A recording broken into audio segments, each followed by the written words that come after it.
Well, hello, free people of the Rocky Mountain region. This is Brandon from freestatecolorado.com with your weekly news roundup for November 12th, 2023. Nearly every week, I take a look at some headlines, news stories, and articles from across our great state to see what's going on.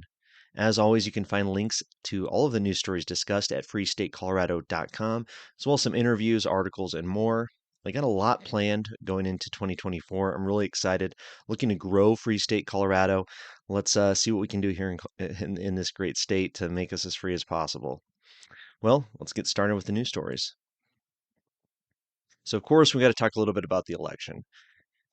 Some good, some bad, of course, as usual, as you may expect. But one of the biggest stories is that Proposition HH failed. Proposition HH was the largest tax increase in state history, and voters soundly rejected it. This is an article from coloradopolitics.com, November 8th, 2023, Marianne Goodland. Proposition HH, three takeaways from the defeat of Colorado Democrats' property tax proposal. Governor Jared Polis and his Democratic allies at the state capitol tasted defeat on Tuesday, following the landslide loss of a measure that sought to offer property tax relief by using taxpayers' Bill of Rights refund dollars. So, of course, that's why I was against it, because this was a net tax increase. It would take away our taxpayer Bill of Rights refunds, as I'm sure you know by now. So I was really excited to see this lose. I was not expecting it to lose so handedly, though. Unofficial results showed the property tax measure losing by 61 to 39% as of 10 p.m. Tuesday night. So not only did Proposition HH lose, but it resoundingly lost. Here are a few takeaways. Voters don't like complicated ballot measures. One of the biggest knocks against Proposition HH was how hard it was to understand. It didn't help that both sides engaged in less than factual advertising on the measure, according to observers. Even the General Assembly's Blue Book, which is supposed to make the measure understandable, ran to 12 pages in discussing the proposal. Ballotopedia rated the measure using the Flesch-Kincaid grade level test at 26, one level below the highest available, meaning it was very difficult to read and best understood by university graduates. John Caldera of the Independence Institute, one of the measure's opponents, submitted a ballot measure to the state's title board that was nearly identical to Proposition HH to prove, according to him, that HH was deceptively worded. The title board called his ballot measure's language misleading and inappropriate. Submitted to the voters by Democrats in the Colorado General Assembly, Proposition HH did not have to go through the title board. So that's a great point there. Proposition HH, of course, was very complicated. It was hard to understand. It didn't really make a lot of sense of what was actually going to be accomplished with the bill passing, besides the change in assessment rate and the loss of our taxpayer Bill of Rights refunds. Voters don't like Democrats messing with Tabor refunds. While voters put Democrats in charge of statewide public policy, they've taken a dim view of their efforts to cut Tabor refunds. Indeed, voters don't have a problem with increasing marijuana or tobacco taxes, or even sports betting, the so-called sin taxes. But mess with Tabor refunds, no matter how noble the claimed rationale is, and voters say no. Well, it's good. I mean, our taxpayer Bill of Rights refunds go to everybody in the state, so it's not like these sin taxes that only affect the users of those products or services. Take Proposition CC in 2019, for example. That measure, also referred to voters largely by Democrats, asked for permission to keep Tabor revenue above the Tabor cap. The ballots group's spending overwhelmingly favored Proposition CC. It didn't matter. Voters rejected the measure by 7 percentage points. Ballotopedia noted that since the passage of Tabor in 1992, Colorado voters have rejected 25 out of 36 statewide ballot measures designed to increase state revenues, which would have impacted Tabor. So, of course, we know what's next. We don't have to read this part of the article, but Jared Polis has called a special session, which begins on the 17th. I'll be taking a look at what happens there to see what's going on, to see what the governor's plans are to lower our property taxes, to see if the state legislature can follow through. Well, let's go ahead and move on to the next article here.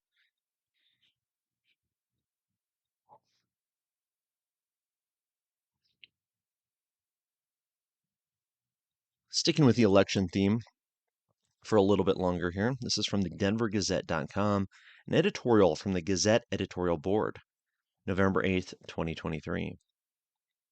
Reason reigns in Denver, Aurora, statewide. Voters got it, so let's get right to the results. There's much to celebrate.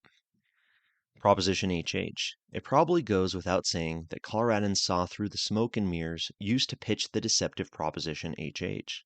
The statewide ballot proposal's resounding defeat when votes were tallied Tuesday was, for one thing, a rebuke to the legislature. It had used devious means in the closing days of the 2023 session to gin up HH's massive taxing hike and then try to sell it as property tax relief.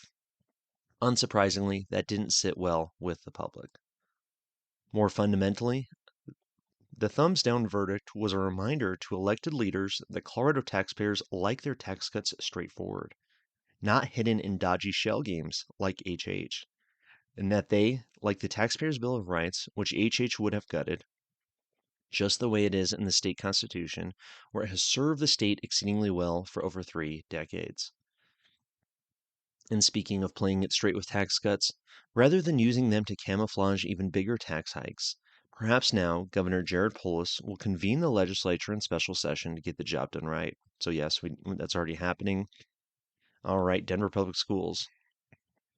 Denver voters repudiated the dysfunctional, inept board of Colorado's largest school district, trouncing organized labor's hand-picked candidates and ushering in new hope. The current board, which took office over the past 2 elections, though the clout and campaign cash of the teachers' unions, offered parents and the rest of the public only a nightmare of incessant bickering and utter chaos. It's a pity only 3 of 7 seats were on the ballot, but voters made full use of the opportunity to begin a turnaround. The 3 new board members elected Tuesday will infuse fresh thinking, to say the least. Voters picked John Youngquist for the at-large seat on the ballot. He's a DPS graduate, parent, volunteer, former teacher, and longtime DPS principal who also served as an assistant superintendent. Voters also ousted incumbents in Districts 5 and 1 on the board, replacing them with career educator Kimberly Sy and veteran parent activist Marlene De La Rosa, respectively. All 3 newcomers are committed to getting the district back on track, with restoring school safety and student achievement as top priorities. So what's interesting, I think, is Denver Public Schools, a lot of people were celebrating that, but unfortunately a lot of other school districts across the state didn't do so hot. Douglas County, Jefferson County, and others all saw labor or union-backed candidates win. So a little bit to celebrate in Denver, but unfortunately that trend did not continue statewide. Aurora City Hall. Mayor Mike Kaufman was an easy and smart choice for re-election, handedly winning a second term at the helm of local government in Colorado's 3rd largest city. The lifelong Auroran, U.S. Marine Corps Reserve officer, longtime state legislator, Colorado State Treasurer, Colorado Secretary of State, and 5-term U.S. Congressman, speaks his mind, does what he thinks is right, and blazes his own trails.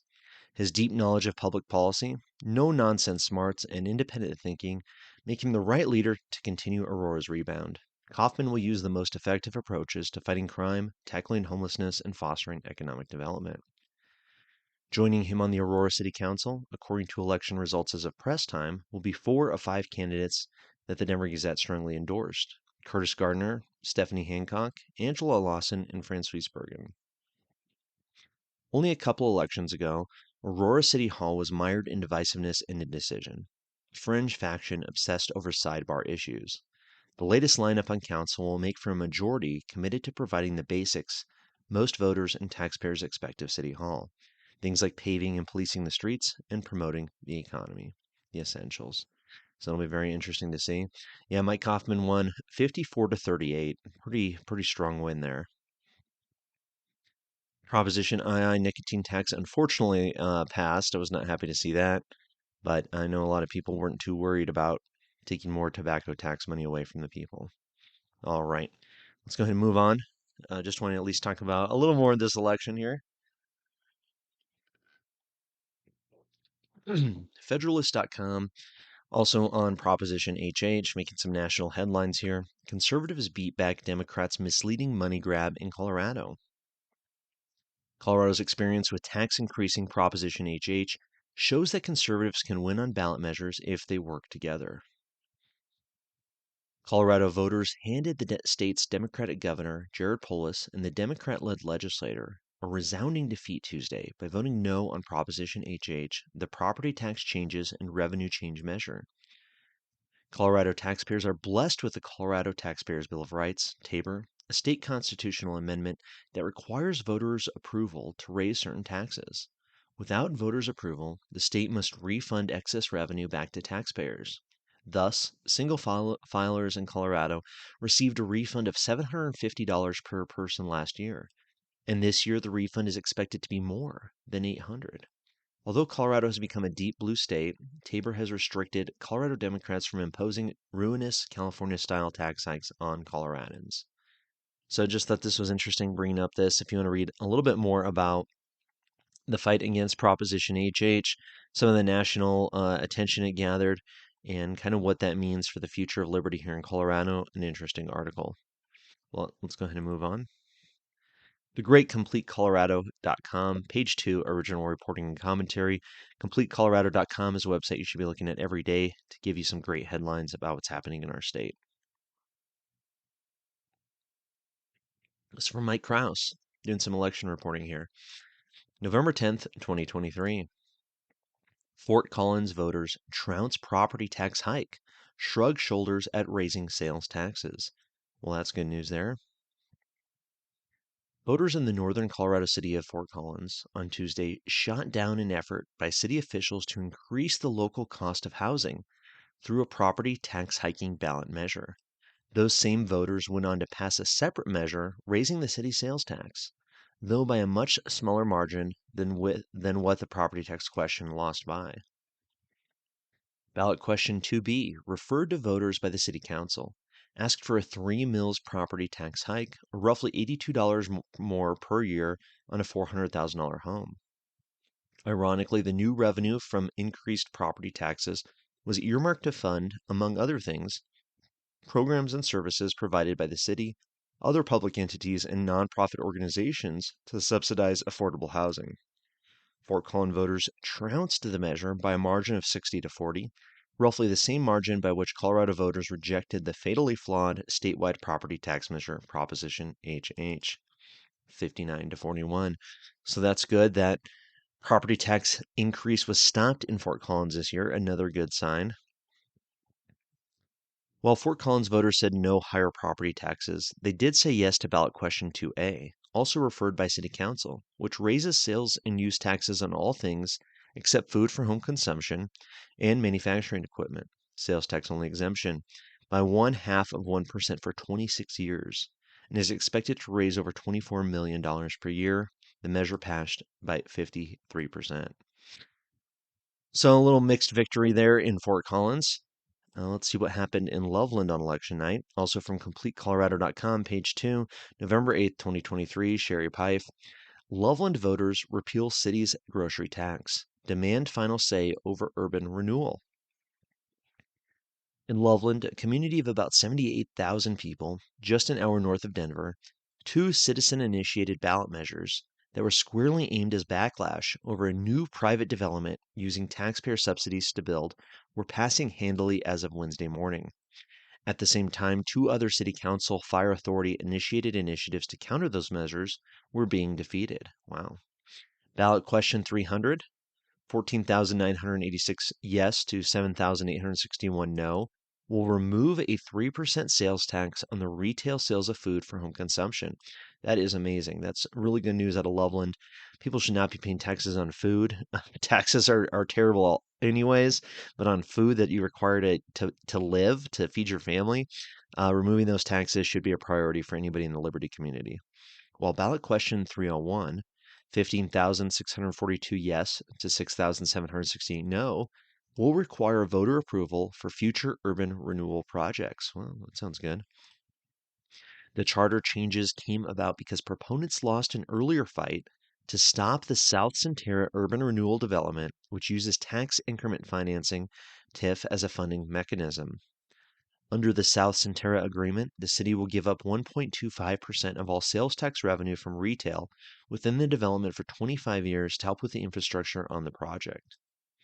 Now, with the passage of 300, the city will also lose a 3% on all food purchases citywide, which is a major blow to the Centera South subsidies because the anchor store in the project is a Whole Foods. The repeal means about a $500 yearly savings for an average family of four and an estimated $10.5 million annual loss to the city. So there we go. Good news out of Loveland. Love it. A few more articles here on this election results from DenverGazette.com. Jimmy Sengenberger, November 10th, 2023. Colorado voters repudiate dysfunction. When Tuesday's election results rolled in, some outcomes swiftly became crystal clear. From Denver's school board races to Aurora's municipal showdowns and the statewide Proposition HH, voters didn't just decide on candidates and ballot measures. They slammed the door on dysfunction and averted disaster in the process. Denver Public Schools wears dysfunction like a well-worn cloak, its tattered edges often dissected in my columns. The district has been in disarray, beset by the self-serving theatrics of outgoing board member Anton Tay Anderson, with his complicit colleagues marred by a collective inability to prioritize what truly matters, the students. Facing a dismal 9% approval rating and inevitable defeat, Anderson decided not to seek re-election. Incumbents Scott Balderman and Sherman Lindsay lost by large margins.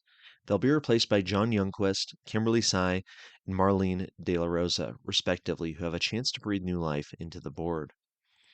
So there we go. Over months of individual conversations with Balderman and Lindsay, our policy disagreements were often evident. Yet amid tumultuous turbulence in DPS, both emerged as relative adults in the room. So that's some good news there for sure. So we'll see some accountability, hopefully some changes in Denver public schools. Now looking a little bit at Aurora. Of course, Denver isn't the only city to dodge further dysfunction on Tuesday. Voters in neighboring Aurora rejected a different brand by re-electing Mayor Mike Kaufman over Socialist Councilman Juan Marcano by a significant margin. Marcano's embrace of radical movements like 8-2 Abolition, which advocates defunding the police, closing prisons, and removing police from schools, exemplified an extreme approach that threatened the city's stability in the time of rising crime. His divisive rhetoric, such as labeling Republican colleagues members of a sadistic death cult, and equivocating on condemning Hamas's brutality against Jews in Israel, typified a brand of politics that has only derailed collaboration and good government. Voters rebuked Marcano in favor of Kaufman's deep policy knowledge, seasoned experience, and pragmatic strategies for addressing crucial issues like crime, homelessness, and economic development, giving voters the kind of confidence that an entrenched radical ideologue couldn't offer. While Marcano's fellow socialist traveler, Councilwoman Allison Coombs, managed to secure enough votes in a four-way at-large race to remain on council, she will now lead a small band of 3 progressive socialists after Stephanie Hancock won Marcano's old seat in Ward 4, and current at-large member Angela Lawson won Coombs' current seat in Ward 5. In choosing to fortify a common-sense center-right city council, Aurorans embrace stability, navigating away from the discord of extreme ideologies and the disaster of irrational governance. Proposition HH similarly exemplified dysfunction through the deceptive tactics employed by proponents, including Governor Jared Polis and Democratic legislators, who attempt to disguise a massive, long-run tax increase as a modest property tax cut. This campaign, subverting Coloradans' right to receive future tax refunds under the Taxpayer Bill of Rights, violated every precept of good governance.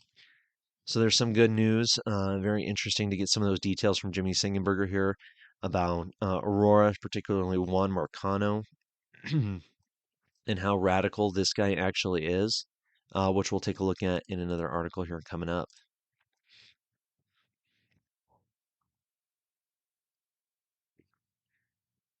An article from 19 hours ago, November 11th, 2023, on the Gazette.com. Conservative ideas show a pulse, even if GOP candidates don't, from Vince Bzdek.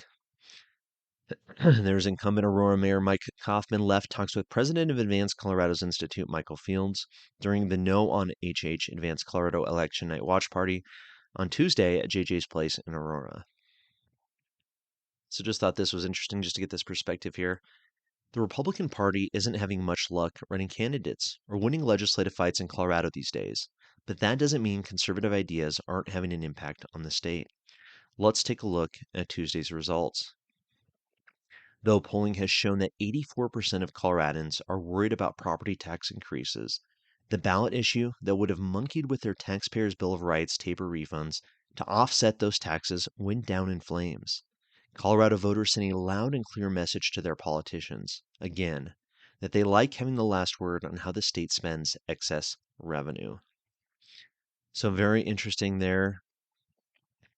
Michael Fields said, I think the interesting thing was the margin, right? Noted Michael Fields, whose group Advanced Colorado Institute led the fight against Proposition HH. A similar measure asking voters to give up some of their Tabor refund failed by 7 points in 2019. This was 20 points, Fields said. I think people are sick of politicians trying to go after Tabor to get rid of it. It's become more popular. Coloradans are growing fond of their Tabor rebates, he believes, especially on the heels of Democratic leaders' much touted Colorado cashback program for rebates in 2022. People don't want government growing a huge amount without their approval, Field concludes. So very interesting to see what will happen here in terms of what the future holds for conservative candidates. So why do many of these conservative ideas on fiscal restraint win at the ballot box and in the courts, but Republicans can't win a statewide campaign for office for the life of them? Ultimately, it's a branding issue in Colorado right now, not an ideas issue necessarily, Field admits. You're in Colorado and you think about a Republican, you're going to think about Donald Trump, Lone Boebert, maybe Dave Williams. Suburban moms don't necessarily buy into what the Republican brand at the larger level is selling. And I think that's a problem that Republicans have right now, Fields said. But that doesn't mean suburban moms want their taxes to go up. And smart conservatives in Colorado haven't given up on their issues. They've just decided to go straight to voters and put their issues on the ballot and win. It also turns out those suburban moms don't do everything their Democratic governor tells them to do either. They just don't vote the party line. They could love him, elect him by 20 points, but they don't just say, "Well, the Democrats told me to do this," Fields observed. That's a good thing about Colorado. Voters independently look at ballot issues. We have a strong streak of independence in this state. Just look at our voter registration. More than 46% of the state is unaffiliated, while 28% are Democrats and 25% are Republicans. Fields believes Coloradans think pretty independently when it comes to other issues too, such as public safety and criminal justice issues, truth in sentencing, school choice, open meetings, and homelessness too. It's a good list of things to focus on there. If you go to the people and it's polling 60-20 and the legislator won't pass it, well, why? Why don't we just go do it on our own via ballot initiative, he asks. Expect to see more ballot measures and lawsuits on those issues in the near future from groups like Advanced Colorado. But Republican candidates winning races, that's going to take a while longer. Partisan races, you can't win them right now, Fields adds.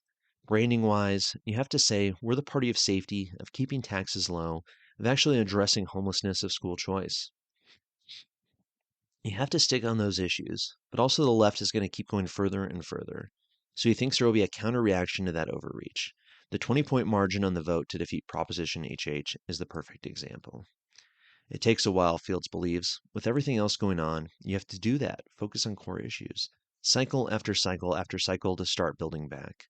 Sticking on those issues, keeping donors engaged, but ultimately it's going to take a while. No question, though, Proposition HH's defeat showed that although Republican candidates haven't shown much of a pulse in Colorado lately, Republican ideas are alive and well. So I thought that was interesting. I liked looking at Michael Fields' analysis, seeing his victory of what his group did, the money they spent, how they spent it, what kind of messaging they used, led to defeat of Proposition HH. So I think it's very valuable to see what Fields' perspective is on the future of liberty here in Colorado. So definitely a good list of issues that he mentioned to focus on going forward. Let's move on here.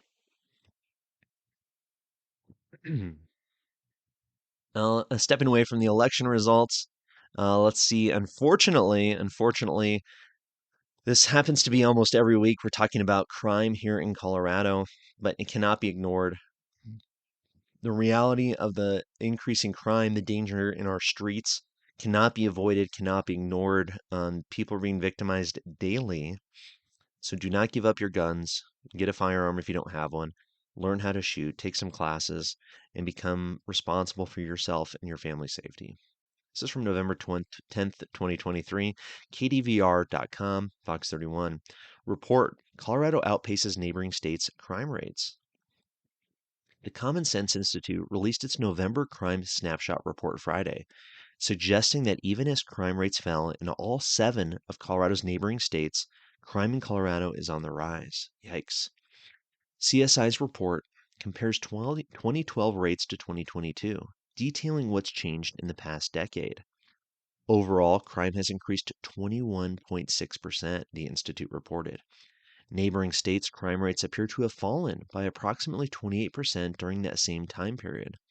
CSI reported that national crime rates have fallen even more, 28.3%. When it comes to crime, Colorado is still outpacing both neighboring states and the nation, said CSI Executive Director Kelly Caulfield. In fact, from 2012 to 2022, Colorado is the only state among 7 of its neighbors to experience a crime rate increase. Colorado holds the dubious titles of 3rd in the nation for property crime and 8th in the nation for violent crime. According to Cale Gould of the Colorado Auto Theft Prevention Authority, auto thefts are down after some harrowing years for drivers. Our motor vehicle theft has increased for the last several years. We're happy to report in 2023 we're down considerably, says Gould. He says mid-year legislation has served as a further deterrent. Previously, Colorado was based on a dollar amount that was tied to the vehicle as far as how the crime was assessed, Gould said. Whereas now, there's aggravating factors, circumstances that move away from the dollar amount. So remember this, anytime a politician or some person on Twitter or Nextdoor, some neighbor says we got to take people's guns away, the reality is crime is increasing here in Colorado, and making good people defenseless will not make the bad guys harmless. Let's move on. NewYorkPost.com, NYPost.com. November 10th, 2023. Looks like they're republishing a Fox News article. Mom who posed as a child to text student crisis line, sickened by responses. So, of course, another example in Colorado public schools of how parents are being pushed out of the picture by the school districts. These teachers, these bureaucrats, these teachers' unions have big plans for your children, and you might not like it, and they want to keep it away from you. A Colorado mother and parental rights advocate was horrified by the responses she received when she posed as a 9-year-old to text a state crisis line promoted in schools. I was sickened, Lori Gimmelstein told Fox News Digital. My first gut instinct is, oh my gosh, we have to protect these kids. Gimmelstein is the executive director of the Colorado Parent Advocacy Network, which promotes school transparency and accountability, parents' rights, and a non-political educational experience for students. Oh, I'm sorry, Lori, if I'm butchering your name. I don't know how to pronounce it, but I can tell you that CPAN, the Colorado Parent Advocacy Network, has been doing amazing work and really getting the word out there about what these schools are up to. Normal news media, this corporate news media here in Colorado, just seems to give these schools a pass. But the reality is something that parents need to be aware of. Last month, Lori Gimmelstein texted the Colorado Crisis Line posing as a 9-year-old, dealing with gender confusion. 9 years old. She told the crisis specialist she was just sad and wants to be a boy, according to screenshots shared by CPAN. I think I'm trans, but don't want anyone to know, Gimmelstein said text. The person on the other end said it can help to explore your gender identity on your own terms before discussing with others. Then asks unsolicited if this has brought up any thoughts of killing yourself. Wow. So unsolicited, so you have some school person here, some specialist supposedly, texting a 9-year-old asking them if they have thought about killing themselves. Now that is totally and utterly irresponsible. I mean, they're playing. You can see that they're planting this idea in this kid's head. I mean, it's not right. The specialist also promised their messages would not be seen by the 9-year-old's mom and shared a link to the Trevor Project for more resources, Gimmelstein said. A Colorado Crisis Services spokesman said they cannot confirm whether the text messages are real, citing confidentiality. But a state official said he stands by Crisis Line staff and the services they provide. The line is intended to help anyone going through a crisis, including but not limited to depression, grief, suicidal thoughts, trauma, drug and alcohol use, and domestic violence. There's some screenshots there. Parents in the Cherry Creek School District flagged Gimmelstein about posters promoting the crisis line in their local elementary school. These are elementary school kids. She said they objected to language on the posters, which included, quote, "My family is great at pointing out my faults," end quote. The posters seem to be really fostering this negative impression of families and a parent's role, Gimmelstein told Fox News. Posters from CCS are provided as required by state law, a spokesperson for Cherry Creek Schools told Fox News. Jeez. So there you go. I mean, these people have access to your children, and they have big ideas about what should happen to your children. They are telling your kids, hey, yeah, go ahead and change your gender. We can talk about these different things. I'll give you some resources. Have you thought about suicide, this and that, and keeping the parents totally out of the loop. That is absolutely and utterly irresponsible. Speaking of schools and irresponsible schools, let's look at denvergazette.com, Jefferson County, November 10th, 2023. Jeffco Schools hacker demands money, threatens to release stolen data. So we've seen a couple of these stories recently, and I think this is only going to become a bigger issue. This is that cyber ransom or hacking where people can get all this data the government's been collecting, right? We've known for years that the government is tracking and keeping so much of our information, so much of our data, building databases over school children, people using government healthcare services, everything else. And of course, these these databases are not very secure. The information is getting released and out there into the public, into the quote unquote dark web, where people can commit identity theft based on this now publicly available information in many cases. The hacker group Singularity MD threatened to upload sensitive employee and student information to the dark web if Jeffco Public Schools didn't pay a $15,000 ransom in cryptocurrency, the Denver Gazette has learned. Your overall approach to cybersecurity is too relaxed. Ani Blepp, likely an alias, wrote in an October 31st email to several school executives, including Superintendent Tracy Dorland. Hundreds of parents received a copy of the email from the hackers. According to emails obtained by the Denver Gazette, the hackers gave district officials until 5 p.m. on November 7th to comply. With the deadline quickly approaching, the hackers emailed district officials shortly before 4:30 on November 7th, reducing the extortion amount to $2,000. The deadline is fast approaching. Your team is still resetting passwords and has not reset them as of yet. It's unclear whether the district paid the ransom. Kimberly Eloy Magoo, district spokesperson, declined to comment. She previously directed the Denver Gazette to an online statement which was uploaded earlier this week. Wow. According to emails the Denver Gazette obtained, the hackers provided Jeffco officials with a 1 gigabyte sample of the stolen 40 gigabyte data set. Among the information the hackers have purported to have stolen, staff phone number, home addresses, title, and other undisclosed information, student information, including school email addresses, emergency contacts name, phone and email, and birth dates. Wow.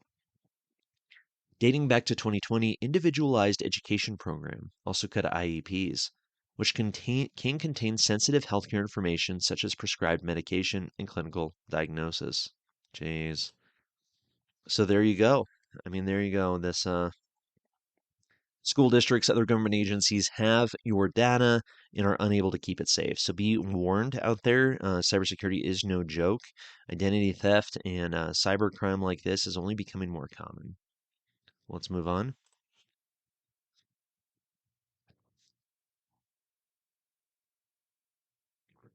Last week talked a little bit about some of the protests we saw on Aurora campus in CU Boulder.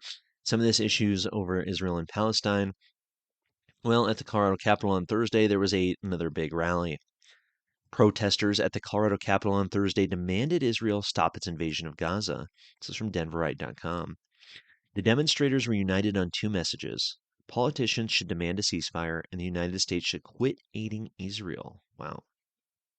November 9th, 2023. Let's zoom in here. Several hundred people converged outside the Colorado Capitol to demand Israel end its invasion of Gaza and for the United States to quit funding the state of Israel.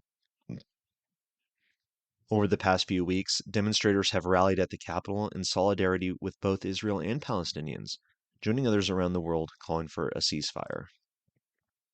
On Thursday, protesters had a range of attitudes toward Israel, from those who argued a Jewish state has no place in the Middle East and that Israel should be abolished, to those who advocated for an end to Israel's military attacks on civilians in Gaza.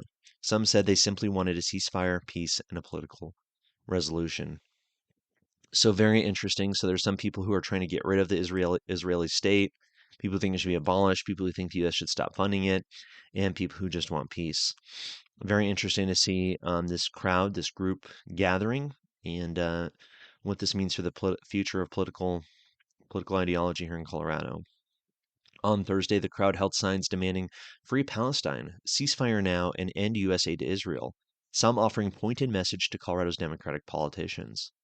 Jared Polis, the people demand housing solutions, not apartheid funds, stated one sign. To get sold out to apartheid for $82,825, stated another. Other politicians were criticized for not calling for a ceasefire, too. Senators John Hickenlooper and Michael Bennet, along with Representatives Jason Crow and Brittany Pedersen. Shame, the crowd shouted. Now, I'd heard this noted before, but look how well organized these protests are. I mean, these signs are printed, they're put together, the flags being provided. There's definitely money and organization behind these groups who are organizing these protests. And I think it's really interesting to see the level of rhetoric and what they're actually calling for, how it's been on college campuses, now at our state capitol, and it's something to very much keep an eye on. Israel continues to indiscriminately rain down bombs, U.S. funded bombs, on Palestinian civilians.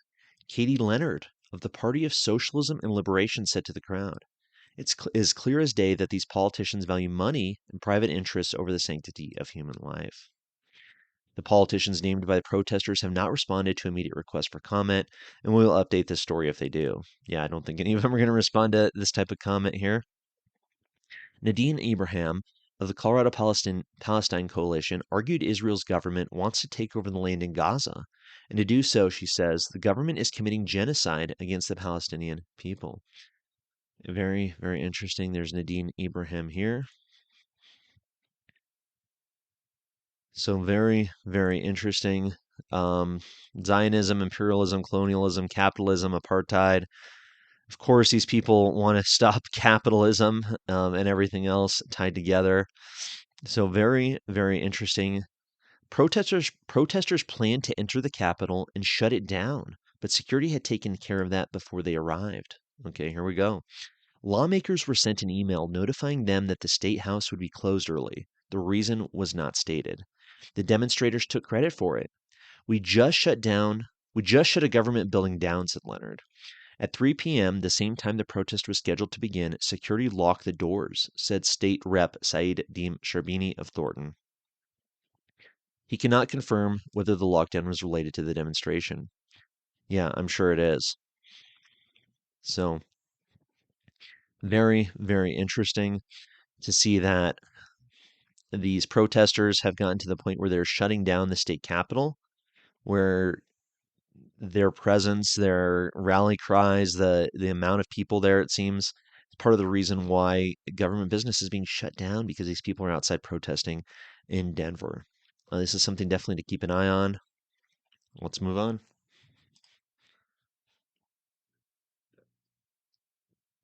TheCenterSquare.com.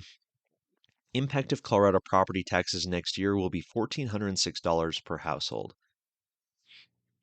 So on average, every Colorado household owner, house owner, property owner is going to be paying about $1,400 more in property taxes, which is quite a bit. I mean, that's over $100 a month when you break it down that way. Cost of gas, the cost of food, everything is skyrocketing.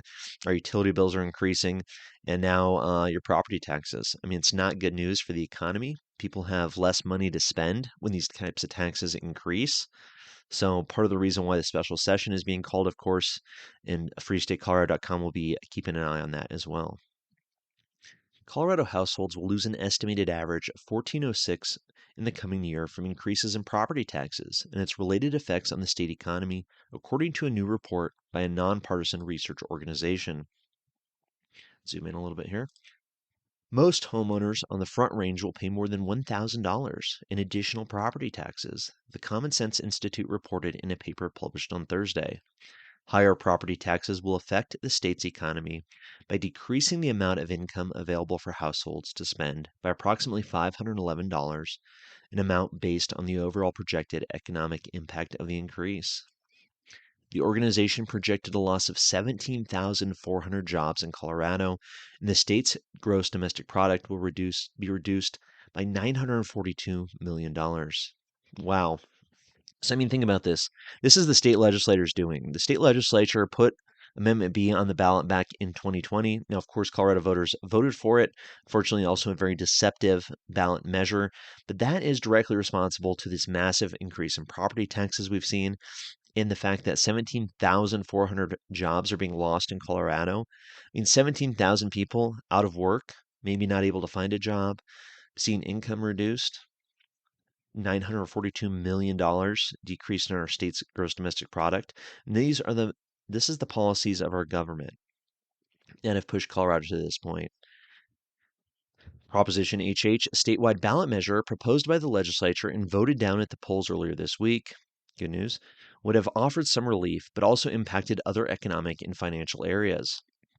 On Thursday, Democratic Governor Jared Polis called a special session for the General Assembly later this month to address the issue as 60% of voters defeated the initiative. So there you go. Keep an eye on that. We'll definitely be talking about that a lot more. Of course, you can check out some of the great videos that Natalie Menton and I have done about reducing property taxes at the local level. It's really lowering that mill levy that your county, your municipality, your special districts, your school districts, they can all lower your property taxes. So this does not have to happen. Property taxes could be kept the same, and these government agencies would still get the same amount of money. They just need to do the right thing. All right.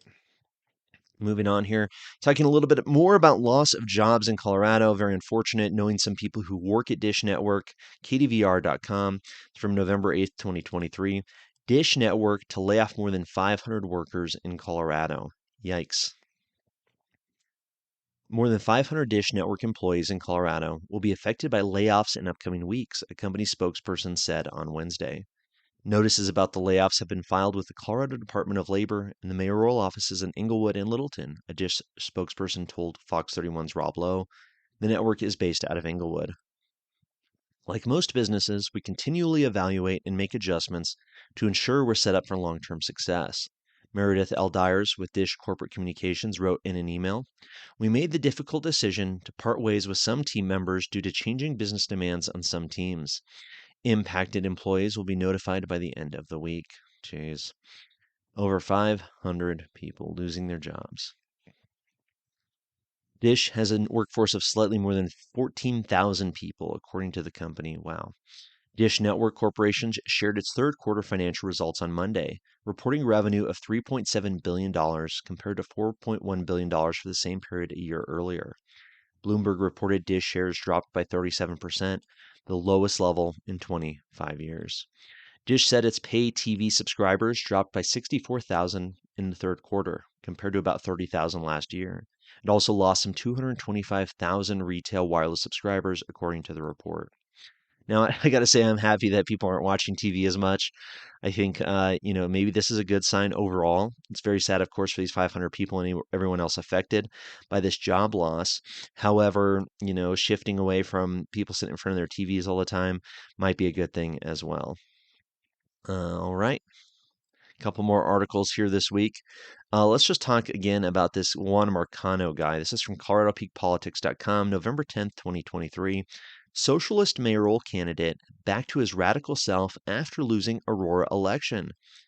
Some politicians will do anything to get elected, like Juan Marcano, who pretended to shed his radical socialist identity in a desperate attempt to beat Mike Kaufman in the Aurora mayoral race. This is from Path of Most Resistance on Twitter. Jason Crow endorsed radical far-left Marxist revolutionary Juan Marcano for Aurora mayor. Probably shouldn't take his opinion on political candidates too seriously. Yet voters didn't fall for this thinly veiled charade, and a re-elected Kaufman with 53% of the vote compared to Marcano's 41%, while Jess Sanford took the remaining 6%. Marcano also tried to distance himself from fellow socialist Tim Hernandez, after the newly appointed state representative rallied in the streets about 5 minutes after Hamas attacked Israel, beheaded babies. So Juan Marcano says, I cannot believe I have to beg my country and colleagues to value every human life, no matter their faith or ethnicity. He's quoting Representative Rashida. So here's what Juan Marcano's statement says. Statements like those released by some DSA, so Democratic Socialists of America chapters, including Denver DSA, flirt with or actively attempt to condone the war crimes committed by Hamas. Crimes against humanity should always be universally condemned, regardless of who commits them. There should never be a but following such condemnation. I cannot in good conscience continue to be part of an organization that issues statements defending the indefensible. Denver's DSA statement was not approved unanimously by all members and does not reflect my opinion. Upon reading it, I have canceled my membership. I am and have always been a member of the Democratic Party. DSA is not a political party. There we go. So this was back earlier, it seems.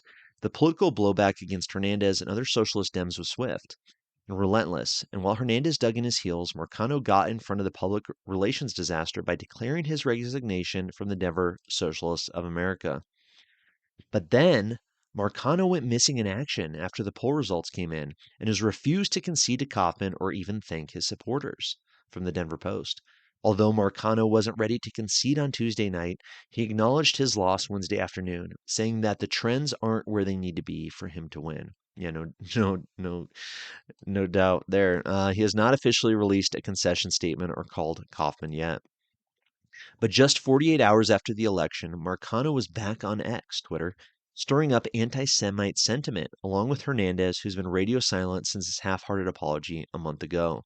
So as you can see, Juan Marcano is reposting or retweeting from Tim Hernandez, from Ian Coggins, from the Democratic Latino Caucus, all about the Israel and Gaza situation. So very interesting there. Marcano, thankfully, is not a mayor of Denver now, but these Democratic Socialists of America are not going away, as we saw with the big Palestine rally. Definitely some things to watch here in Colorado. Last article of the week from the lobby, co.com. The scramble to replace Ken Buck in Colorado's conservative CD4 is heating up as Republican candidates vie for the highly coveted seat. Representative Ken Buck recently announced that he will not seek a sixth term in U.S. Congress, sparking a frenzy of political whispers, activity, fundraising, and reshuffling the state's 2024 political calendar. The reliably Republican district, which covers roughly the eastern half of Colorado, has attracted the attention of 4 GOP contenders so far, with more expected to throw their hats in the ring in the coming months. The 4 to announce their candidacies so far are nonprofit head Deborah Flora, a former talk radio host who ran last year for the U.S. Senate, State Representative Richard Holtorf, R. of Akron, Weld County Councilmember Trent Leslie, and first-time candidate Justin Schreiber. Other Republicans rumored to be considering runs include Logan County Commissioner Jerry Sonnenberg, a former state lawmaker, House Minority Leader Mike Lynch of Wellington, former State Senator Tom Wines of Castle Rock, former House Minority Leader Patrick Neville of Castle Rock, Douglas County Commissioners Abe Layden, former University of Colorado Regent Heidi Ganahl, former 18th Judicial District Attorney George Brockler, and former Fort Collins City Councilman Gino Campana. Wow, that's a big list. For the Democratic Party, who have little chance of flipping the seat, the crowded GOP primary is a welcome distraction from their own internal tensions and struggles. The party sees an opportunity to portray their Republican rivals as too extreme for Colorado, a tactic that has worked in the past. So we'll be keeping an eye on this, of course. Very interesting to see who's going to be replacing Ken Buck in Congressional District 4. One last thing I'd like to talk to you about, a great meetup. Denver's premier Liberty meetup is Denver Liberty on the Rocks. This week, on Wednesday, November 15th, doors open at 6 p.m., is an awesome talk, Homesteading at Any Scale with Autonomous Kiara. Definitely something you want to be there at. It's going to be a blast if you want to learn about homesteading, about being a little bit more self-sufficient, a little bit more independent. This is at the Independence Institute in Denver off 16th and Clarkson. There is free parking. Do you want to spend all your free time gardening and raising animals, but you just don't have the space or resources? Well, then this is a talk for you. Homesteading is an important part of libertarian theory, as well as an important skill that allows us to become more independent of mainstream systems, but it can be difficult to get started. That's why our own autonomous Kiara will be talking about how to get started homesteading at any size and how starting small can be a big advantage. We'll be meeting at the Independence Institute as we are no longer at Choppers. Doors open at 6, talk starts at 7. Drinks will be provided. Anyone is welcome to bring their own food or food to share. So check it out on meetup.com. It is going to be a blast. I'm really looking forward to it, and I hope you can join us. Well, thank you so much. Appreciate your time this week. I know we ran a little long, but a lot to talk about, especially that some of that election news and analysis I think is important. So anyways, we'll take care. See you next